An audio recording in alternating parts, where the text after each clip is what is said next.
In 1941, the large amounts of men conscripting to World War II led to the near disbandment of the Major League Baseball, a conflict which invoked Philip Wrigley to establish the All-American Girls Professional Baseball League as a compromise. Throughout the growth of the AAGBL, association with masculinity and amateur leagues became a problem, and the necessity for publicity and public approval initiated Wrigley's solution to emphasize femininity, differentiating them from unwanted views. Furthermore, the AAGBL paved the way for future female generations in the sports world and remains an inspiration for many today. In the 1930s, the development and promotion of women's softball leagues proved to be a critical element to the establishment of the All-American Girls Professional Softball League. Mostly played indoors, softball originally developed as a modified form of baseball in the 1880s. However, during this time, not only did women struggle to be accepted into the sport, but not many people played. It wasn't until the Great Depression in the 1930s did softball start to gain mass popularity. The construction of many parks and playgrounds by the Works Progress Administration provided a place for more people to play softball. And they were interested in having some kind of recreation, so they started these softball leagues for these factory workers and women.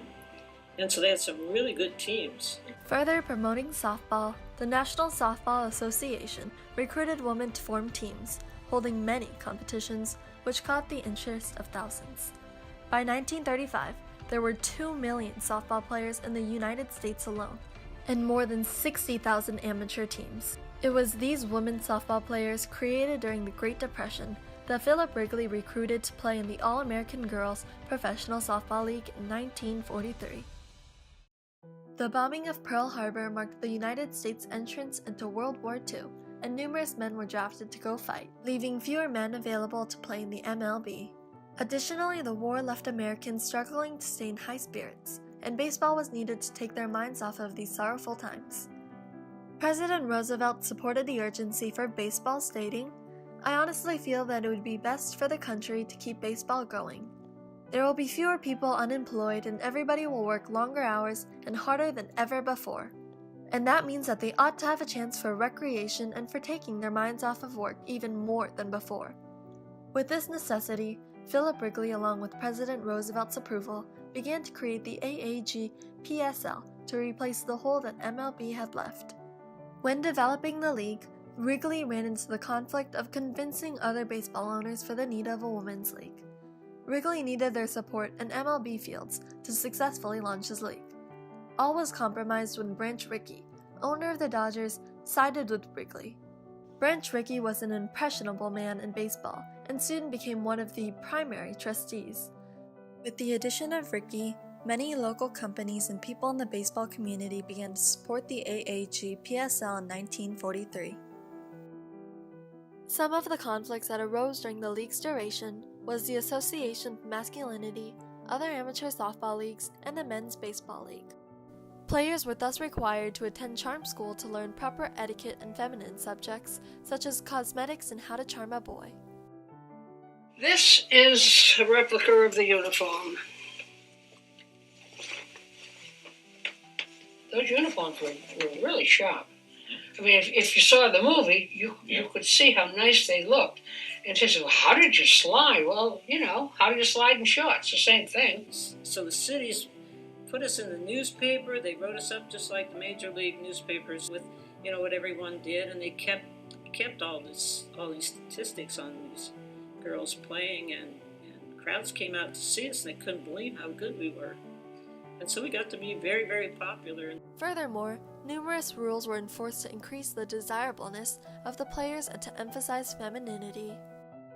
These rules included the prohibition of drinking, smoking in public places, and to always wear the approved attire or uniform. Additionally, the idea of multiple girls traveling alone with a male team manager was problematic, especially to the public and players' parents. Therefore, chaperones became a key compromise for the public's approval. All these aspects led the league to success and solved any association problems with masculinity or men's baseball teams. In solving the affiliation with amateur softball leagues, Philip Wrigley later changed the softball regulations of the league to reach the standards of baseball. When the league started, there were no overhand pitchers because there was no women's baseball. So when the league first started, the pitching was underhand, and it was either the windmill, like that, or it was like this. But they used baseball rules, and they also used a 12-inch ball. Pitching distance was shorter, base paths were shorter. Unfortunately, another conflict arose towards the end of the 1950 season. Not only did these changes differentiate the league from amateur softball leagues, but led to the revision of the name. The All-American Girls Professional Softball League became the All-American Girls Professional Baseball League during the 1944 season, influencing the public to see the league as a professional team, which in turn aided in their success. Meerhoff bought the rights, I guess, from Wrigley, and he sold the franchises to cities. Multiple changes were made by independent team owners, but the most significant were low publicity funds. Mr. Wrigley himself, he knew successful business has to continually publicize itself. Without sufficient funds to handle publicity, the team started to lose popularity. They would bring in orchestras, they would bring in clowns, they would bring in all kinds of people to try to draw the crowd back to the field when the girls took the field, and it just didn't work. As the years went on, the league saw a shortage of spectators as many Americans chose television over baseball. As no effective solution was found, a new recreational activity and small publicity funds led to the AAGBL to its last season in 1954. The All-American Girls Professional Baseball League sparked the interest of baseball in other Latin American countries and inspired these countries, such as Cuba, to create an American Feminine Baseball League. The AAGBL conducted their spring training in Havana, Cuba, as part of their spring training exhibition tour. Through this experience, girls' baseball was promoted in Cuba. Many Cuban spectators attended the games, mostly males who simply attended to see the women play baseball in skirts. But in the process, they grew to love the sport. The growing popularity of baseball brought by the AAGBL in Cuba provoked the creation of a Cuban girls' baseball team by Rafael Leon. More and more girls started to play baseball worldwide, and all these teams were modeled exactly after the AAGBL. Though all these spring exhibition tours did wonders for the All-American League, financial issues led to the discontinuation of postseason tours.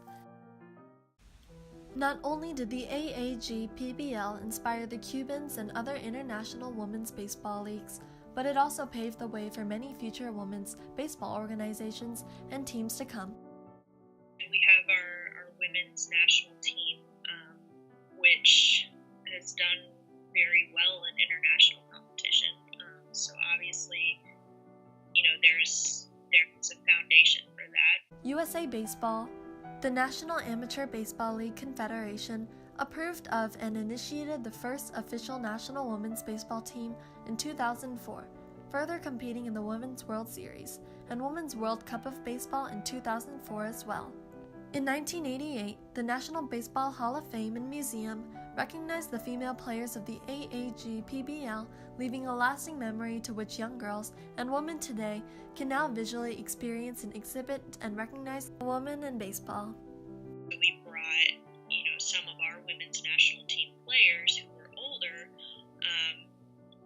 to come in and be coaches and to talk to the girls and sort of to provide them with the physical, like, look here, it is possible for girls to play baseball because here I am. Without the publicity and promotion that they attained, they wouldn't have been able to succeed. The AAGBL fought against the conflicting ideas of women playing a man's game by changing society's perspective on women and the role they played. Without the publicity and promotion that they attained, they wouldn't have been able to succeed. Give a man